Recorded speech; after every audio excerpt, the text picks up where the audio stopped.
OTT platform हो गए आपके, बॉलीवुड हो गया या हॉलीवुड हो गया। आई थी संजू, उसमें वो खुले तौर पर एक्सेप्ट करते हैं कि मेरे 350 से ज़्यादा स्त्रियों के साथ संबंध रहे हैं। 350 ये उस मूवी में दिखाया गया है। नमस्कार दर्शकों, स्वागत है आपका ऐसे न्यूज़ चैनल में। आज हम आपके लिए लेकर आए हैं एक अहम मुद्दा जो कि समाज से जुड़ा हुआ है। वर्तमान समय में समाज का जो बिगड़ता हुआ रूप है उसका सुधार कैसे किया जाए, क्योंकि अनेकों दावे किए जाते हैं राजनीतिक पार्टियों की तरफ से, धर्म गुरुओं की तरफ से और सामाजिक कार्यकर्ताओं की तरफ से। इसी बीच हमारे साथ जुड़े हैं संत रामपाल जी महाराज जी के शिष्य सचिन जी। पहले तो बहुत बहुत धन्यवाद सर, आज हमारा ऐसे न्यूज़ चैनल से जुड़ने के लिए आपका। सचसाहिब जी। तो सचिन जी से हम जानेंगे, संत रामपाल जी महाराज जी भी एक धर्म गुरु और एक समाज सुधार के रूप में नज़र आ रहे हैं। उनकी उसी बीच हम बात करेंगे इस पुस्तक को लेकर जो कि संत रामपाल जी महाराज जी द्वारा लिखित है।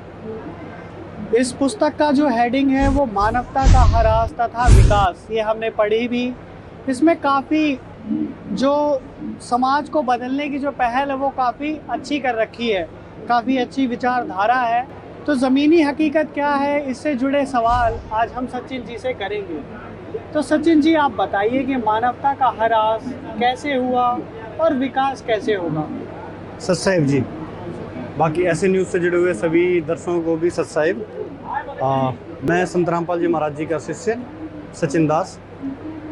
मेरे गुरुदेव बताते हैं कि मानवता का ह्रास किस प्रकार हुआ। एंटरटेनमेंट इंडस्ट्री है, आप भी हैं, हम भी हैं, आपका भी परिवार है, उसमें आपके भाई भी होंगे, बहन भी होंगी, माता पिता भी होंगे। हर कोई एंड्रॉयड फ़ोन यूज़ करता है।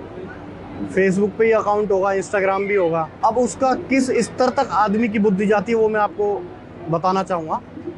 जैसे कुछ समय पहले संजय दत्त जी के ऊपर फिल्म आई थी संजू, आई थी। आज की डेट में जो कलाकार है, पहले इनको भांड कहा जाता था। कहते थे जो पहले कहते ना लीलाएं वगैरह करते थे, जैसे नाटक करने आते थे, वो उस प्रकार से गांव-गांव में घूमते थे वो। आज इन्होंने एक एक्टर और एक्ट्रेस का नाम ले लिया है। इतना फर्क है, काम उनका वही है, मॉडर्नाइज कर दिया, काम उनका वही है, लाभ उससे कुछ नहीं है, हानि ही है।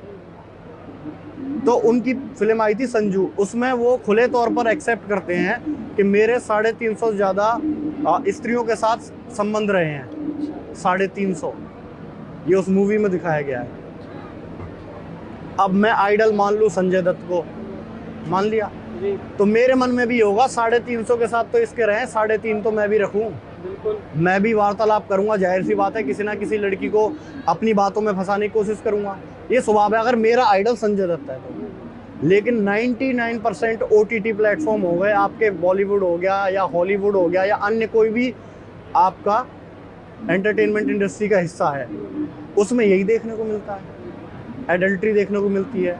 आज के जो आइडल हैं, जैसे कई के आप नाम ले सकते हैं खुले तौर पे, जो गाली देते हैं, खुलेआम गाली देते हैं, बच्चे देना शुरू कर देते हैं। 5-5 साल के बच्चे गालियां देना शुरू कर देते हैं।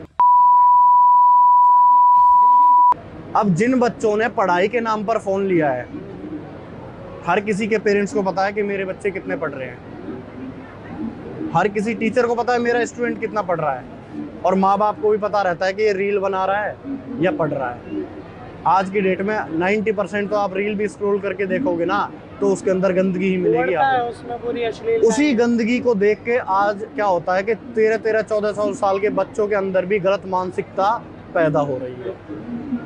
मेरे गुरुदेव संत रामपाल जी महाराज बताते हैं, जैसे किसी आदमी को एक कमरे में रख दिया जाए जहाँ पर साधु संतों की फोटो लगी हो, जैसे कबीर साहब हो गए, गरीबदास जी महाराज हो गए, नानक जी हो गए, ये साधु संत की श्रेणी में आते हैं क्योंकि ये उस एक परमात्मा की भक्ति बताते थे जो वास्तविक परमात्मा है, कबीर देव।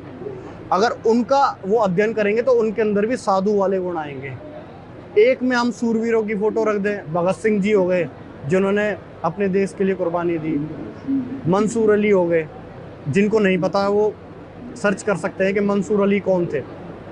तो ऐसे कई हैं जो सूरवीर की कैटेगरी में आते हैं, जिन्होंने अपने कह सकते हो अपने मार्ग में, जैसे उन्होंने देश आज़ाद के लिए था, मंसूर जी का अपने गुरु के प्रति था आध्यात्मिक मार्ग में, कि उन्होंने क्या करा। जब आप उनका अध्ययन करोगे तो आपके अंदर भी सूरवीरता वाले गुण आएंगे। वहीं तीसरे कमरे में अगर हम अश्लीलता भर देंगे तो उसमें जो बच्चे जाएंगे उनके दिमाग में अश्लीलता ही फैलेगी। तो आप मुझे तो एक बात बता दो, OTT प्लेटफॉर्म के अलावा और बॉलीवुड के अलावा हॉलीवुड एंटरटेनमेंट इंडस्ट्री में एडल्ट्री 99% चलती है। जिस स्त्री को एक सभ्य तौर पे अपने वो शरीर को ढक के रखना चाहिए, देवी का दर्जा दिया जाना, देवी का दर्जा दिया गया है ना, नंगा घूमने के लिए तो नहीं कहा है। लेकिन मॉडर्नाइजेशन के दौर में कि मुझे तो फ्रीडम चाहिए, उसमें अगर कोई आदमी नंगा घूमता है इसमें हमारी तो गलती नहीं है, नहीं है ना। अब उनका कहना यह है कि जी ये तो हमारा अधिकार है। देखो जी ऐसा है, अधिकार के नाम पे अगर आप कुछ गलत करोगे तो वो तो गलत ही कहा जाएगा। अब दूसरे के मन में गलत चीज उत्पन्न हो रही है तो वो तो स्वाभाविक गुण है, को भी एक मर्यादा में रहना पड़ेगा, हमें भी एक मर्यादा में रहना पड़ेगा। ये जो पहनावे का दौर भी आया है पश्चिमी सभ्यता का, ये भी हमें एंटरटेनमेंट इंडस्ट्री ने दिया है। फूहड़पना जिसको कहा जाता है, जो असभ्य हम कहते हैं ना, जो गंदगी भरी है, ये इस इंडस्ट्री ने भरी है। ना तो पहले बहन बेटियां सभ्य तरीके से राज करती थी।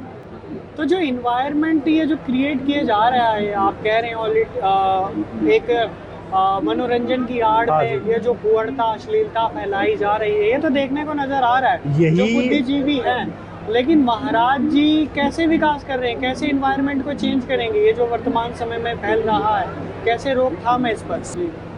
तो आज संत रामपाल जी महाराज सभी धर्म ग्रंथों से प्रमाण के साथ बताते हैं कि अगर मानवता का विकास आपको करना है तो सबसे पहले आपको सबको समान दृष्टि से देखना होगा। जो जाति पाति है या मजहबी भेदभाव है उसको ख़त्म करना होगा। अपने पत्नी के अलावा अन्य जो भी स्त्रियां उनको बहन बेटी माता के भाव से देखना होगा, आयु अनुसार। तो ये तो है एक सभ्य समाज का जो निर्माण इस प्रकार हो सकता है। नशे से दूर रहना होगा, किसी प्रकार की नशीली वस्तु को ना तो आपको ग्रहण करना, ना किसी को सहयोग करना है। संत रामपाल जी महाराज जी बताते हैं मेरे गुरुदेव कि इसका विकास एक ही तरीके से संभव है। कैसे?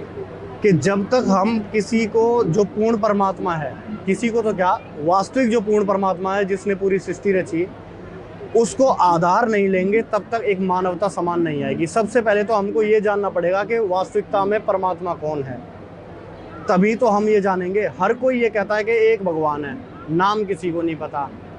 अगर एक भगवान है तो इतने धर्म क्यों बने?